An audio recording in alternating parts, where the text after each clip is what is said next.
Welcome back to the OFM Business Hour. I'm joined by Harry Welby-Cooke. He's a country partner at ActionCOACH, and he's providing an overview of the entrepreneurial landscape in South Africa at the moment, particularly with female-led businesses in mind, as the country celebrates Women's Month. Why Harry, you may ask? Well, Harry forms part of the team that's organizing the 4th annual Thriving Women's Entrepreneurial Summit, and he's also one of the speakers that will be addressing an array of issues related to female entrepreneurs. So here's my chat with him from today. Before we delve into this year's Thriving Women's Entrepreneur Summit, why do you think that we're not being taught the fundamentals of running a business in the schooling system? The schooling system's trying. So I have 3 wonderful children, and some of them out of school already. And, you know, daddy funds the mix so that they can make cupcakes and take the profit.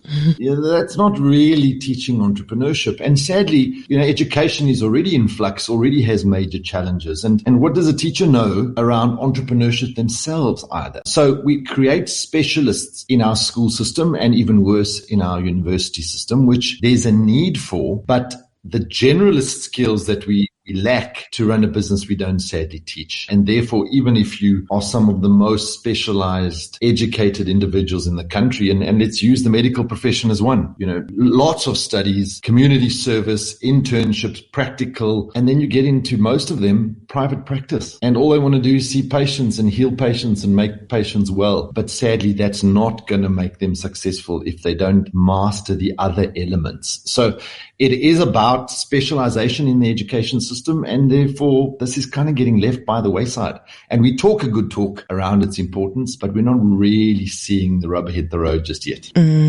Well, what would you say are the challenges that women-driven or female-led businesses face on a day-to-day basis in South Africa? And how can coaching help to overcome some of these challenges? As a male, it's very interesting to be commenting on that, but we see it that sadly, women struggle more in business, not from an ability perspective, but purely from a pressure. There's more pressure on women, and sadly, society hasn't evolved, that they're still the core caregivers. They're still the major homemakers. More and more, there's single moms. And therefore, the external pressures are something that a lot of men, sadly, fortunately for them, don't face. So you've got all those extra pressures that happen, and therefore being pulled into different directions. And I often find many of our clients kind of struggling with guilt, feeling guilty because I'm not spending enough time with the kids and I'm not focused enough at home. And then when I'm at home, I'm feeling guilty because I'm not doing enough at work. So a big part of coaching is allowing people to play to their strengths and to see where they are good and to be extra good in those areas, but also to talk through some challenges, get some perspective, set up boundaries. And I think all entrepreneurs struggle with this, but women in particular, you know, you can't please everyone and you have to say no. And that's not something that is easy. And especially when we're new to business, we're trying to please everybody. Well, you can't. There's also this fallacy that we must have work-life balance.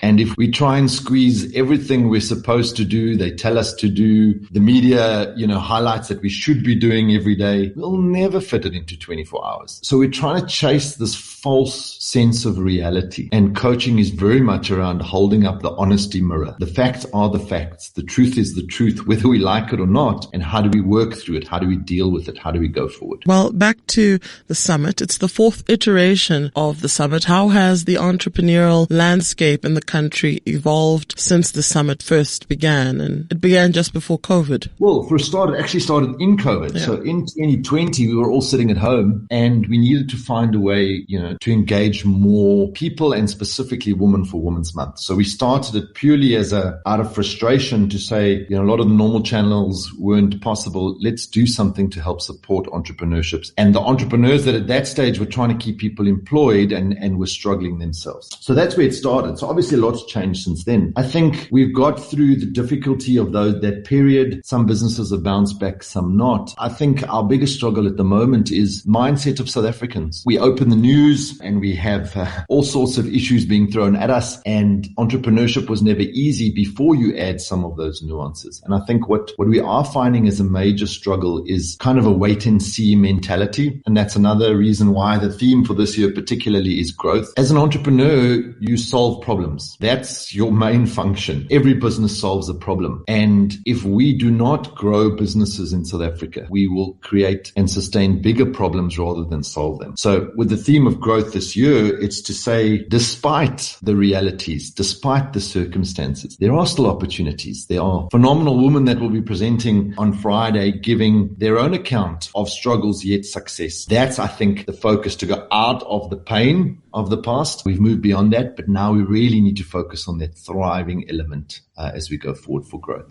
And your thoughts on mentorship and sponsorship in the workplace? How key is it in advancing equality in the workplace? It's absolutely critical. And the reason is it's the relationship between staff and their employer. And no disrespect to the statement I'm going to make, it is very similar to a parent and a child. And you go through different stages. So what do children need to thrive? They need time and they need somebody to believe in them. And staff are no different. And what does a mentor do? They give you time and they believe in you. They probably believe in you more than you do yourself. And that's sometimes all you need, that spark to be ignited through those interactions that really allow people to believe in themselves and to go after the potential that they thought or had an idea that they had, and it just unleashes that. So it should be compulsory in all organizations. And what Philippa said around the more established male-dominated and patriarchal environments, even more so, because we're not going to break that cycle unless we give people opportunity and fast-track that opportunity. And a lot has changed and a lot has developed in the last few years, but we're still nowhere where we need to be. And mentorship and sponsorship is the easiest way to do that. Interesting insights there at the end from Harry Welby-Cooke from ActionCOACH regarding mentorship and sponsorship. He was this evening's guest on the Business Hour. Now, ActionCOACH's Thriving Women's Entrepreneur Summit takes place on Friday, the 11th of August, and is free. One of the speakers